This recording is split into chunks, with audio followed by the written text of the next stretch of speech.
Ambassador N.N. Vora, General Subrata Sahab, General Padam Shekhawat, distinguished guests, veterans, colleagues in uniform, friends from the media, ladies and gentlemen. It is indeed a privilege to speak here today at an event organized in the memory of one of the finest generals of the Indian Army. And I wish to thank General Shekhawat, the GOC Madhya Bharat area, and Colonel of the Mechanized Infantry Regiment for this invite. General Sundarji was an accomplished leader, a soldier, and a visionary, known for his deep insights and strategic foresight into future warfare and security paradigms. His contributions went far beyond his distinguished service in the Olive Greens, having been part of the team that authored India's nuclear doctrine.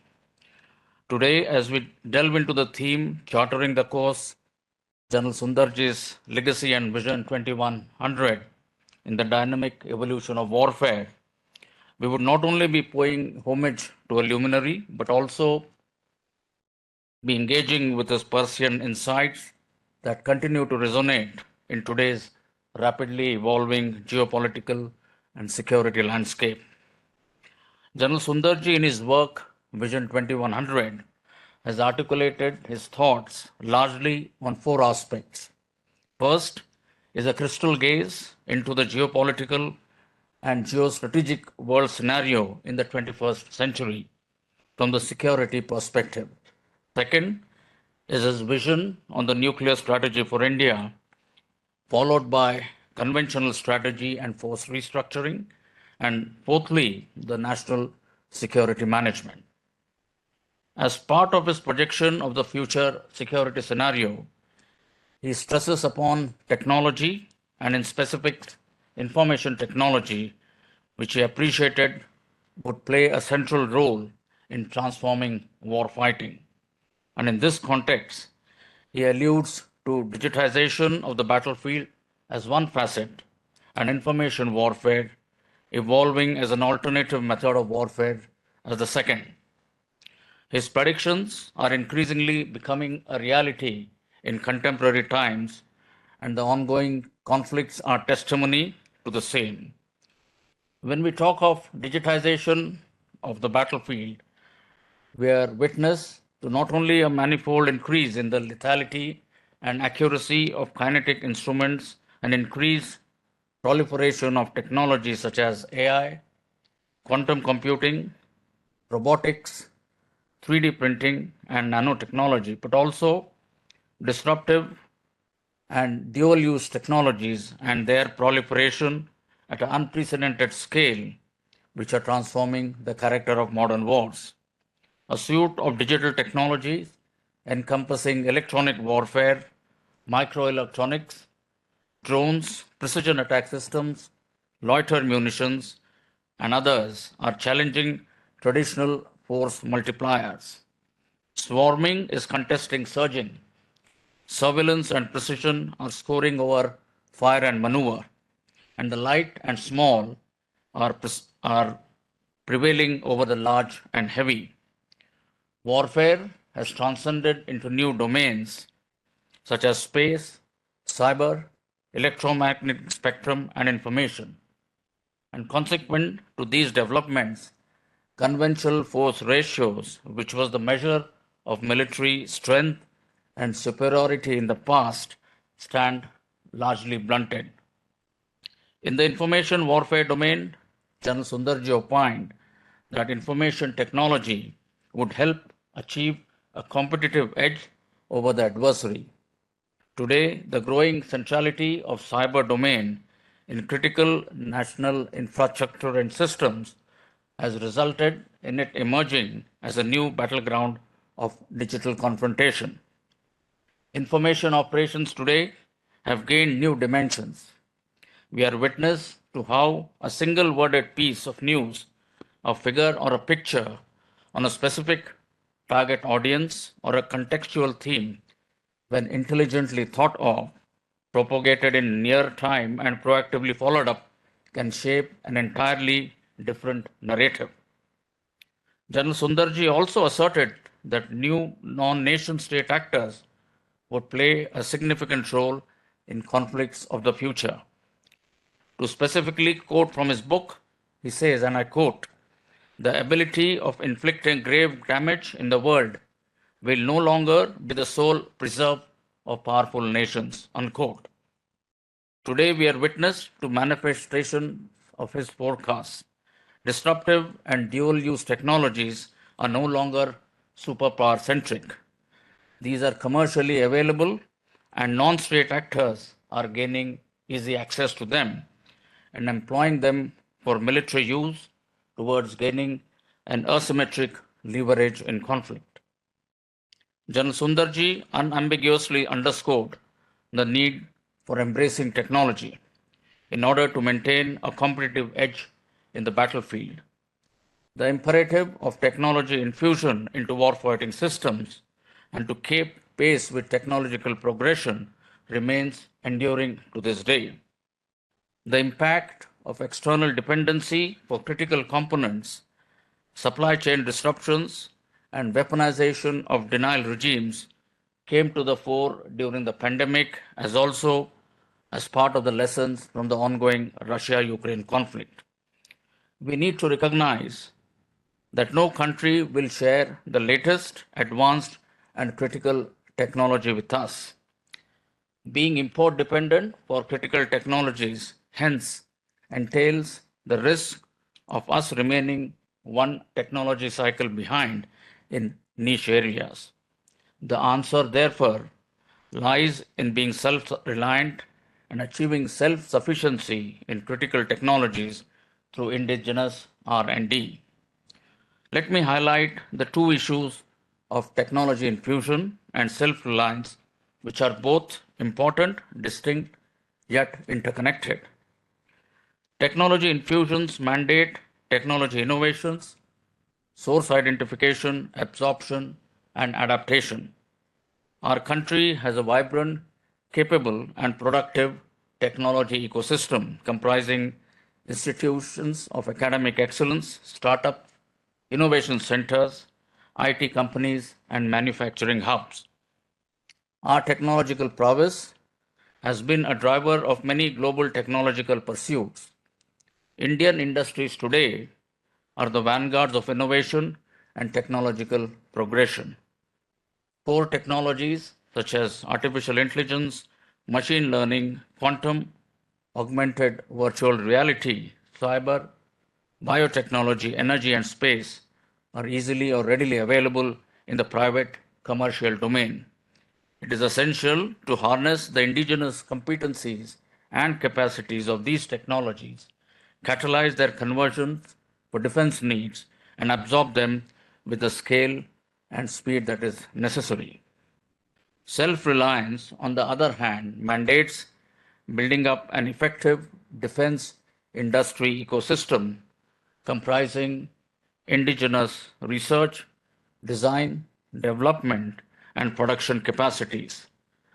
Linkages among the academia, research and development establishments, industry, and the users are critical for this ecosystem.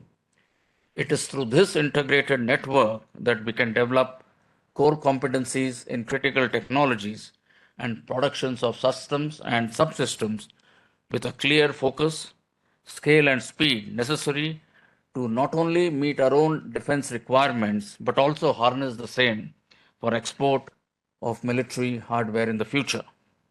Both these aspects are pivotal to our military capability development, and affirmative actions are currently underway amongst all stakeholders. In this regard, the Army, on its part, stands committed to achieve its capability development and sustenance needs through Atmanirbharta. Modernization and technology infusion forms one of the five pillars of the transformation roadmap which we had put into effect almost 2 years ago. Let me highlight briefly the focus areas for technology infusion and key systems that are being indigenously sourced. Towards improving mobility and protection, procurements include the light strike vehicles, light specialist vehicles, and bulletproof jacket with enhanced levels of protection.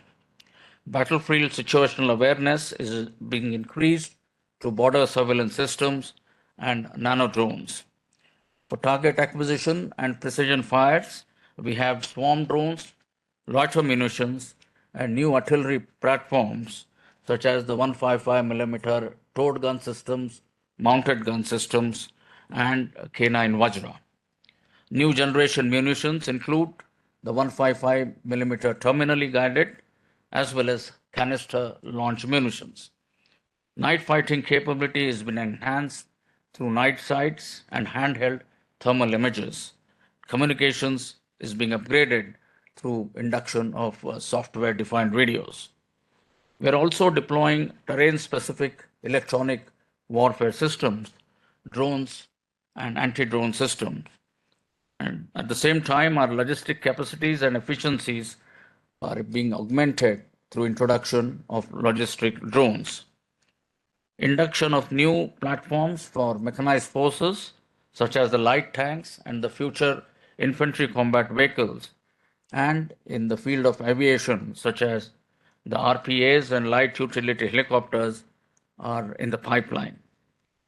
Apart from weapon systems and equipment, we are also pursuing close to 45 niche technologies which have been identified for military application.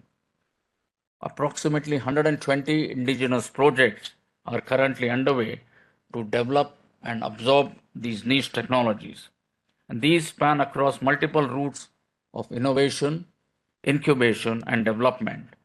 Centers of excellence have been established in our technical institutions, such as the MCT MAU, which include the 5G testbed, AI lab, and the quantum lab.